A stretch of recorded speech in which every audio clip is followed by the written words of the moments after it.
વંદે માતરમ બધા મિત્રોને સ્વાગત છે બધા મિત્રોનું અમારી YouTube ચેનલ કાઠિયાવાડી ટ્રેડરની અંદર.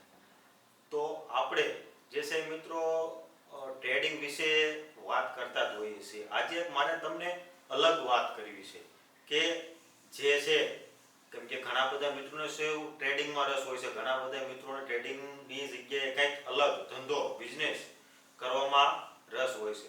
તો આપણી જે YouTube ચેનલ છે એ કોઈ માત્ર ને માત્ર છે એ ટ્રેડિંગ પૂરતી સીમિત રાખવાની નથી. કેમ કે આપણી ચેનલથી જે ઘણા બધા યુવાનો છે એ કંઈક આગળ વધે, કોઈ બિઝનેસની અંદર આગળ વધે, નોકરીની અંદર આગળ વધે, આપણે બધું જ જે છે આપણી ચેનલની અંદર આવરી લેવાનું છે. તો આજે મિત્રો મારે તમને રિયલ એક સ્ટોરી તમને કહેવી છે, એક વાત કહેવી છે જે એક મસ્ત મજાની કહાની છે. તમને સાંભળવામાં પણ મજા આવશે અને જો તમે તમારી લાઈફની અંદર આ સ્ટોરીને થોડી ઘણી પણ ઉતારશો, જે વિડીયો ઘણા બધા લોકો જોવે છે એમાંથી માત્ર જો 2-5 જણા પણ મિત્રો આ વાતને પોતાની લાઈફની અંદર જો ઉતારી લેશે ને તો ખરેખર જે છે એને સક્સેસ કઈ રીતના મેળવવી એનો આઈડિયા આવી જશે. તો આજે છે હમણાં થોડા ટાઈમ પહેલા મેં એક વોટ્સઅપની અંદર મેસેજ ફરતો હતો, એ વાત મેં સાંભળી હતી. વોટ્સઅપની અંદર મેં મેસેજ વાંચ્યો હતો, પણ ખરેખર આજે એક મેસેજ છે એ વોટ્સઅપની અંદર ફરતો હતો એ ખરેખર આજની રિયલમાં હકીકત છે, જેની આપણે વાત હવે કરીશું.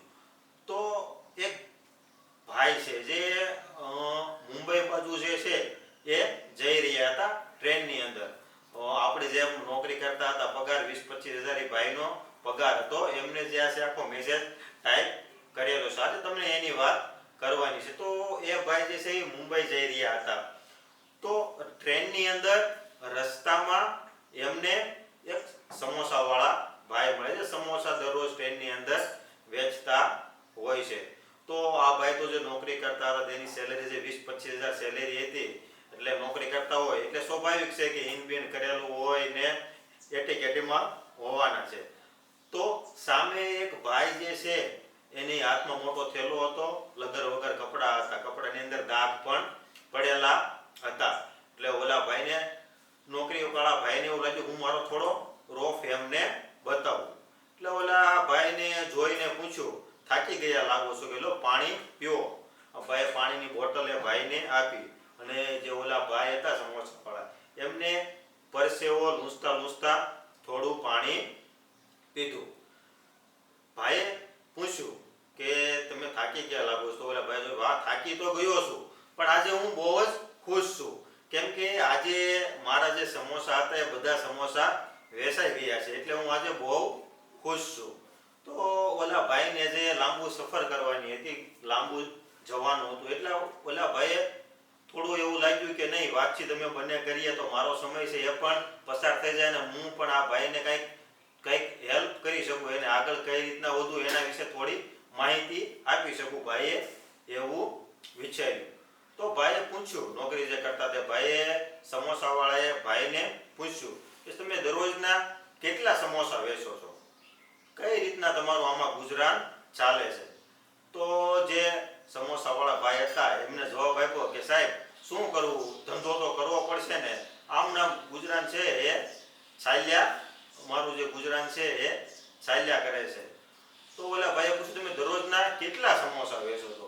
ઓલા ભાઈએ હસતા હસતા જવાબ આપ્યો કે સાહેબ અમે તો જે છે એ પણ છીએ, પરંતુ રોજના છે એ 3500 થી 4000 હું સમોસા વેચી નાખું છું. સવારમાં જે છે એ 8 વાગે જે છે ટ્રેનમાં આવી જાવ અને સાંજ સુધીમાં 3500 થી 4000 જેટલા સમોસા વેચાઈ જાય છે.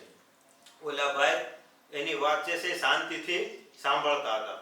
તો તમે શું ઘરે સમોસા બનાવો છો? ઓલા ભાઈ જે વાત કરી તો કે ના ભાઈ, હું ઘરે જે છે એ સમોસા બનાવતો નથી, હું બહારથી સમોસા લાવું છું અને એક સમોસા ઉપર 1 રૂપિયો વધારી અને સમોસા જે છે એ વેચું છું.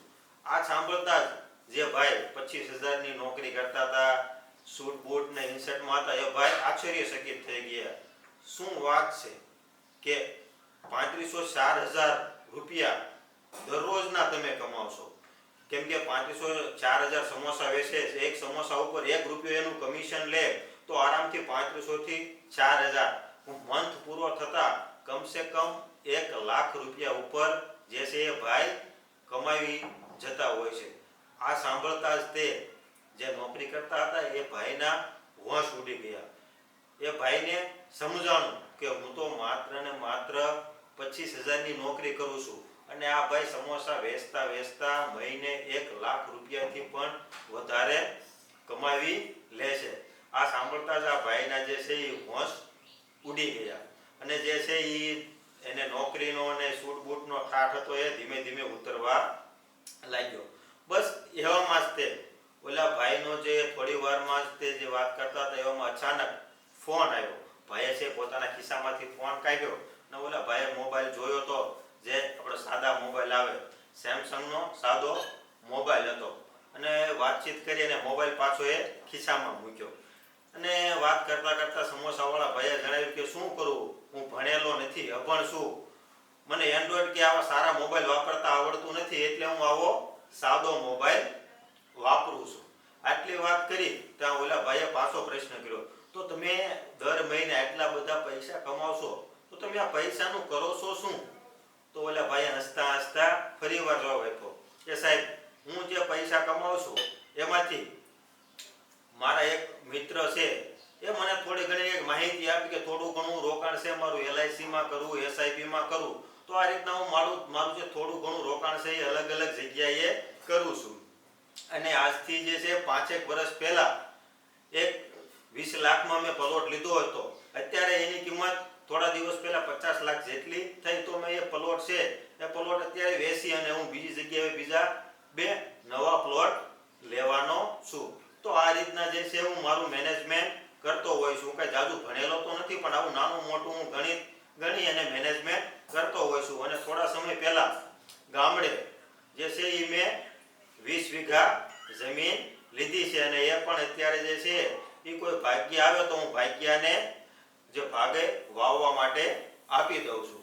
તો આ બધું સાંભળતાની સાથે છે જે ભાઈ નોકરી કરતા હતા તે વિચારમાં પડી ગયા કે મારી સામે ખરેખર કોઈ સમોસાવાળો જે છે એ સમોસાવાળો વ્યક્તિ નથી બેઠો, મારી સામે એક ધંધાવાળો જે બિઝનેસ કરે છે, એક સમોસા બિઝનેસમેન બેઠો છે જે સમોસા વેચી અને મહિને લાખ રૂપિયાથી પણ વધારે ઇન્કમ કરી રહ્યો છે.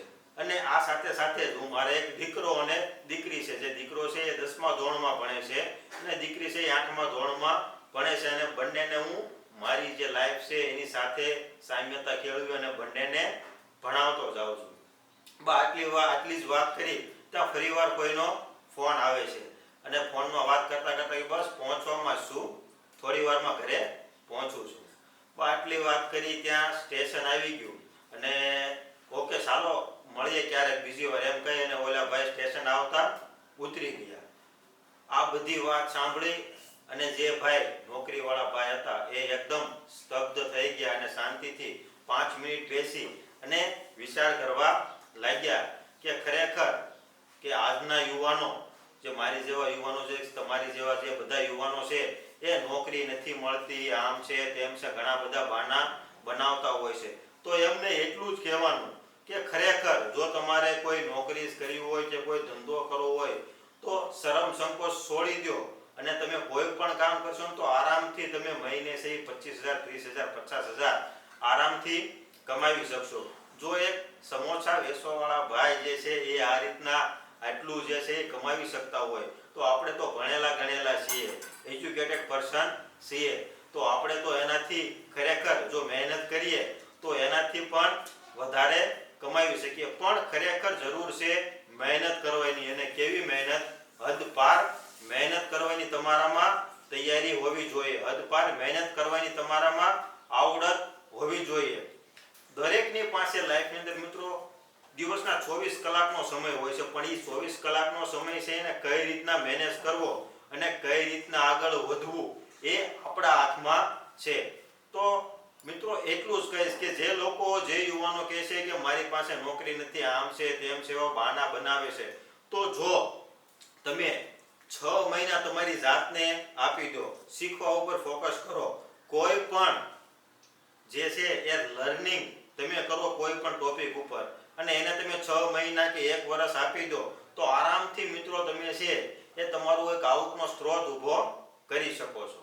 બસ આજના વિડીયોમાં મિત્રો આટલું જ. મળીએ નેક્સ્ટ વિડીયોની